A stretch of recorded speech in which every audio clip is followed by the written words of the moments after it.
Hello friends, welcome to agriculture plus. मेरा नाम है शिखर। आज हम बात करने वाले हैं टिलेज पार्ट 2 के बारे में। पार्ट 1 में हमने टिलेज और उनके टाइप्स के बारे में पढ़ लिया था। अब पार्ट 2 में हम मॉडर्न कॉन्सेप्ट ऑफ टिलेज पढ़ेंगे। चलिए शुरू करते हैं।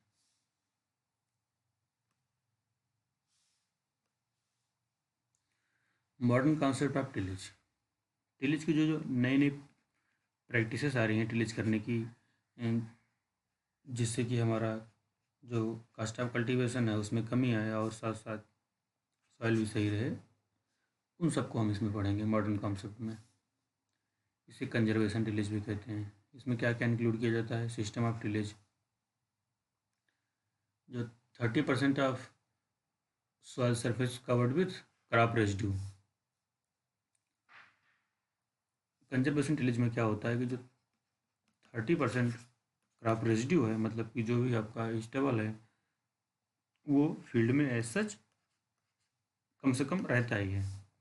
और कंजर्वेशन टिलेज में लो टेम्परेचर मेंटेन रहता है, क्योंकि स्टेबल की वजह से सॉइल ज़्यादा हीट नहीं हो पाती है। इसको हम also known as stubble mulch tillage, stubble mulch tillage के नाम से भी जानते हैं। ये क्वेश्चन पूछ लिया जाता है कि कंजर्वेशन टिलेज में मिनिमम कितना परसेंट क्रॉप रेजिड्यू होता है? 30%। हम नेक्स्ट स्लाइड पे चलते हैं। स्लाइड में है कि मेथड ऑफ कंजर्वेशन टिलेज, कौन कौन से मेथड हैं। सबसे पहला है मिनिमम टिलेज है, फिर जीरो टिलेज है, फिर स्टेबल मल्च टिलेज है। हम एक एक करके सबको पढ़ने वाले हैं आगे। अगर हम बात करें मिनिमम टिलेज की, तो मिनिमम टिलेज 1974 में यूएसए में शुरू किया गया था। ये क्यों शुरू किया गया? Because of high cost of oil price due to high cost of tillage. Tillage की कास्ट ज़्यादा आ रही थी, इसकी वजह से यूएसए में जो ऑयल है, मस्टर्ड ऑयल कह सकते हैं या फिर सोयाबीन ऑयल, उसकी प्राइस वहाँ पे काफ़ी इंक्रीज हो गई थी। मिनिमम टिलेज में क्या होता है कि हम मिनिमम डिस्टर्बेंस ऑफ सॉइल करते हैं और इम्प्रूव्ड सॉइल कंडीशन होती है। हाई इनफिल्ट्रेशन होता है। इनफिल्ट्रेशन मतलब कि वाटर अंदर जाता है फील्ड के। इसके डिसएडवांटेज क्या हैं? लो सीड जर्मिनेशन होता है, हाई नाइट्रोजन रिक्वायरमेंट होती है to decompose organic matter and poor nodulation. Nodule जो पल्सेस में फॉर्म होते हैं, ये नहीं फॉर्म होता है क्योंकि सॉइल काफ़ी कम्पैक्ट हो गई होती है। अब नेक्स्ट स्लाइड पे चलते हैं।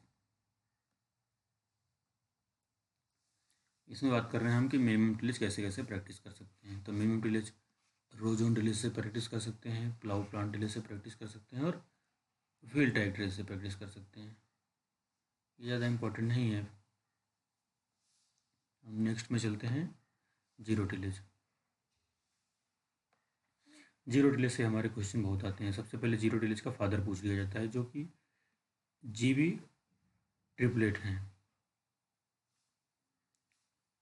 और ये मिनिमम टिलेज का एक्सट्रीम फार्म होता है, मतलब जहाँ मिनिमम टिलेज किया जा रहा है उससे भी कम टिलेज किया जाएगा जीरो टिलेज में। ये फर्स्ट टाइम यूएसए में अडॉप्ट किया गया था 1950 में। किस लिए?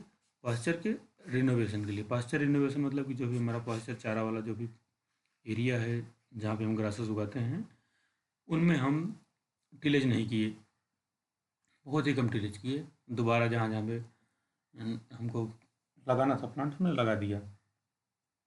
ग्रासेस जहाँ जहाँ दोबारा उगानी थी उगा दिया, लेकिन हमने टिलेज नहीं किया पूरे फील्ड में। इसकी वजह से जो पहले से ग्रासेस लगी थी उनका रिनोवेशन हो गया, दोबारा जमने लगती हैं अपने आप। इसमें क्या होता है कि 50 to 100% residue left on surface. जो रेजिड्यू होता है प्लांट का, वो 50 से 100% तक लगभग सारा रेजिड्यू फील्ड में रहता है। और प्रॉब्लम ऑफ पेरिनियल वीड्स, और जीरो टिलेज की वजह से एक प्रॉब्लम आती है कि पेरिनियल वीड्स जो होते हैं, इनका प्रॉब्लम काफ़ी बढ़ जाता है। जैसे कि मोथा होता है आपका, साइप्रस रोटेंडस कहते हैं, या फिर साइनोडान दूब है, इसकी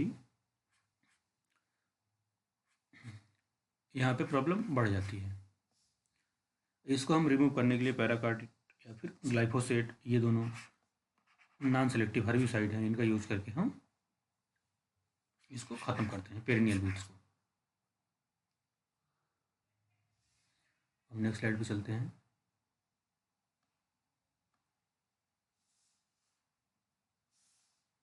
नेक्स्ट स्लाइड में हम देखेंगे stable mulch लीलेज।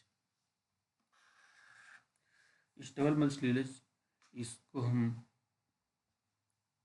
Stable mulch farming भी बोलते हैं। इसमें क्या होता है कि ये year round system of tillage है, मतलब कि पूरे ईयर इसमें टिलेज होता रहता है। It is a practice of protecting soil all times by growing crop और by crop residue left on soil surface. और साथ साथ इसके ये इंक्रीज करता है सॉइल के मॉइस्चर को, रिड्यूस करता है सॉइल के इरोजन को और वाटर इरोजन को। और sweep and blades are generally cut soil surface up to 12 से 15 सेंटीमीटर डेप्थ तक। जो स्वीप कल्टीवेटर होते हैं स्टेबल मल्च में, वो 12 से 15 सेंटीमीटर डेप्थ तक सॉइल सरफेस को कट करते हैं। Thank you.